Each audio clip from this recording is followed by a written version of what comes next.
90 সালেও যদি এই নিয়ম থাকত তাহলে প্রতি বছর 8 লক্ষ আমেরিকানকে জেলে যেতে হতো, বেশিরভাগই ক্রেডিট কার্ডের ঋণের জন্য।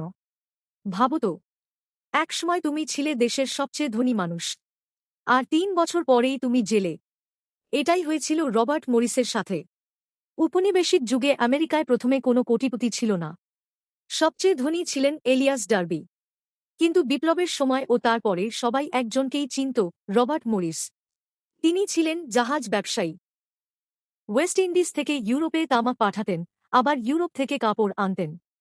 শুধু ব্যবসায়ী না, তিনি ছিলেন বিপ্লবী সেনাবাহিনীর মেইন সাপ্লায়ার। কোট, প্যান্ট, বারুদ সব তার কোম্পানি দিত। এমনকি তিনি ছিলেন আমেরিকার অর্থ বিভাগের হেড। প্রথম জাতীয় ব্যাংক বানোর পেছনেও তার হাত ছিল। উঁচু মহলের বন্ধু, সরকারি কন্ট্রাক্ট সব ছিল। তাকে বলা হতো আদি প্রতিরক্ষা ঠিকাদার। কিন্তু সমস্যা হল এক জায়গায়। মরিস ব্যাংক থেকে ধার করে ঋণ নিয়ে তার সাম্রাজ্য গড়েছিলেন, ঠিক ডোনাল্ড ট্রাম্পের মতো। তারপর হঠাৎ জাহাজ ব্যবসায় মন্দা এল, সাম্রাজ্য ভেঙে পড়ল, আর তিনি নিজেকে দেউলিয়া ঘোষণা করলেন। সেই সময় ঋণ না শোধ করা মানে অপরাধ।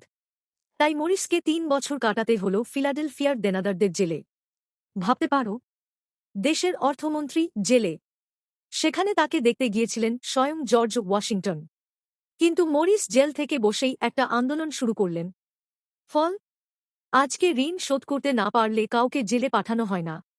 1990 সালেও যদি এই নিয়ম থাকত তাহলে প্রতি বছর 8 লক্ষ আমেরিকানকে জেলে যেতে হতো, বেশিরভাগই ক্রেডিট কার্ডের ঋণের জন্য। 1815 সালের মধ্যে দেশে 6 জন কোটিপতি হলেন। তাদের মধ্যে একজন স্টিফেন জিরার্ড।